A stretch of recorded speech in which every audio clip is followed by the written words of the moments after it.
Hey everyone, how's it going? Daniel here. Today we are taking a look at the iPhone 12 mini in the blue color, which we're just gonna get right into here. You can see the box, the blue accents, the blue phone right here in the front, and then the really deep blue color here on the mini.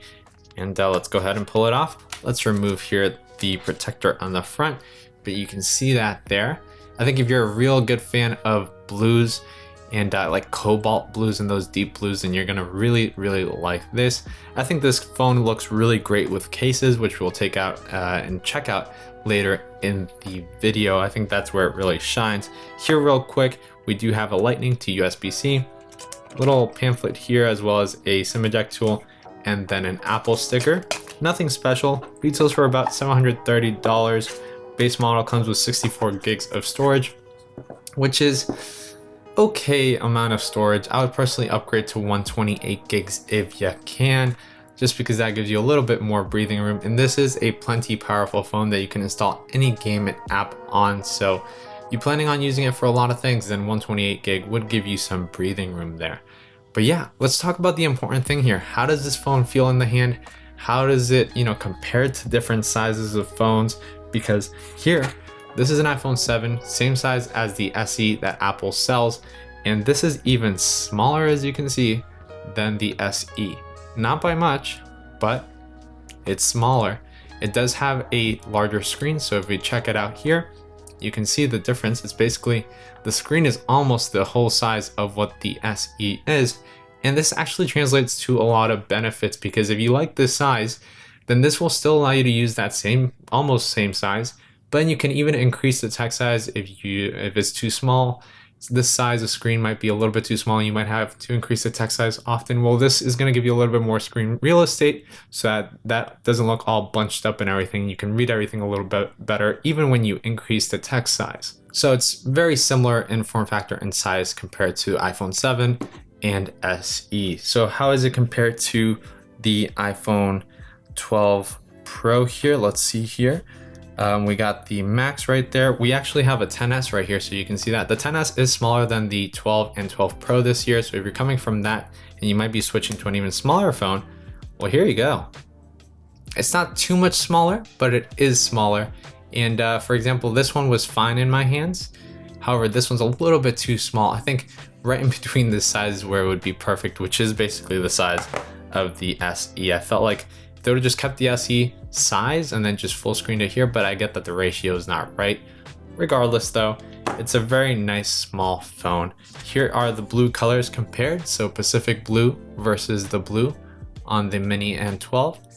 I personally do like the Pacific blue more. It just goes towards the blues that I tend to like, and that just gives you an idea of how that looks right there. A closer look here at the stainless steel versus the aluminum, so you can see that there. I do have this back on it just to prevent any scratching from the lenses of other phones, because if you do that, you scratch the screens.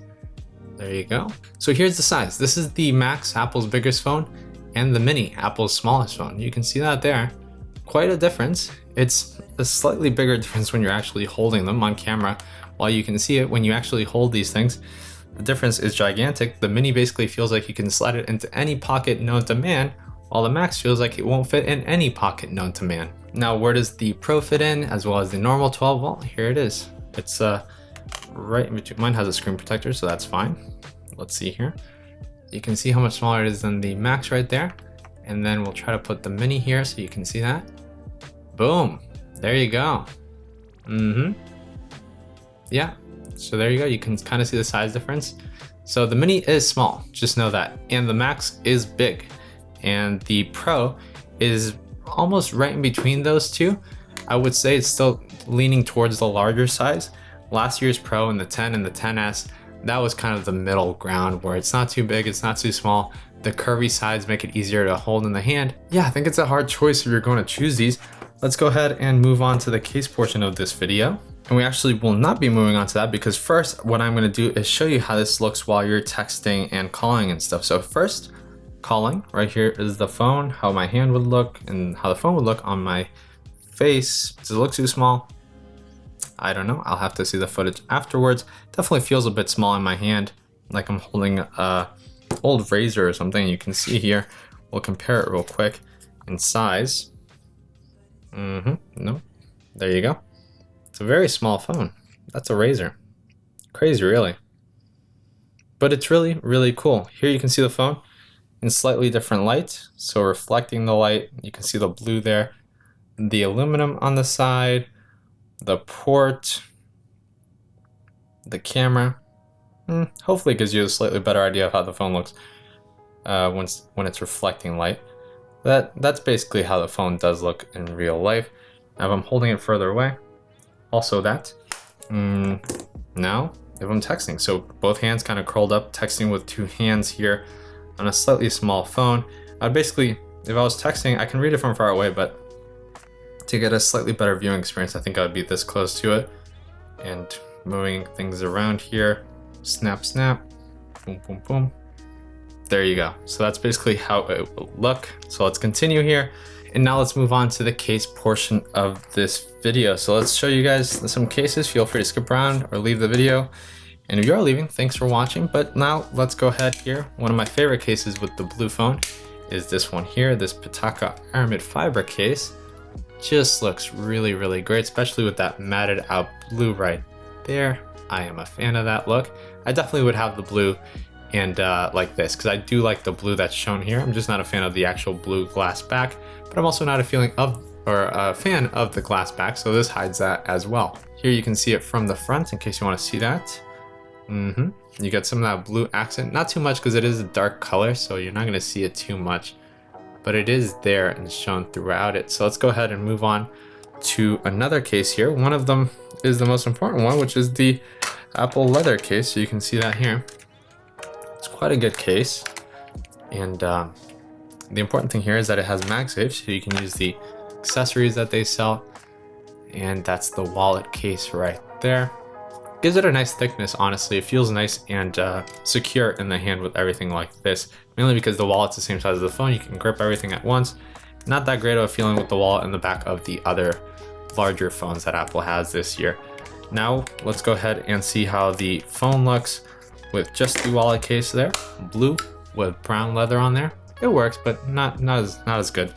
Now let's do slightly more black cases. Let's see here. I don't think this color works with like any of these slightly kind of lighter tone cases. It kind of clashes a bit, but I think where this phone really shines is just with black cases or white cases.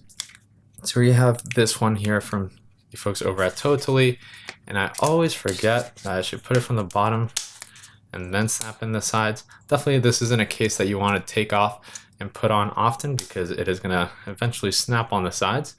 But there we go. It's a thin case if you want to keep that thin, minimal look. I really like that, especially since it shows the Apple logo. And last but not least here, let's go ahead and show a black leather case from the folks over at Mujjo, which they make very nice soft leather cases. Different to Apple's leather cases for sure. The material is different, or softer, I guess. So that looks nice, but you can see the black and blue look that I really, really do like here. So that is that. Lastly, one more thing. Let's go ahead and end it here because my camera is actually overheating and it's about to shut off. So here are the blue, mint, and red colors there, which are all very, very nice. I definitely prefer the red the most out of all of them here. I really do like that red. Mint, also lovely. And the blue is nice, but again, I would need a case for it, while the other two, I would love to just use it like this. And with the 12 mini, I think you can use it without a case because it's so nimble and easy to grasp. You're not very likely to drop this phone. But thank you for watching this video, and I will catch you in the next one. Goodbye.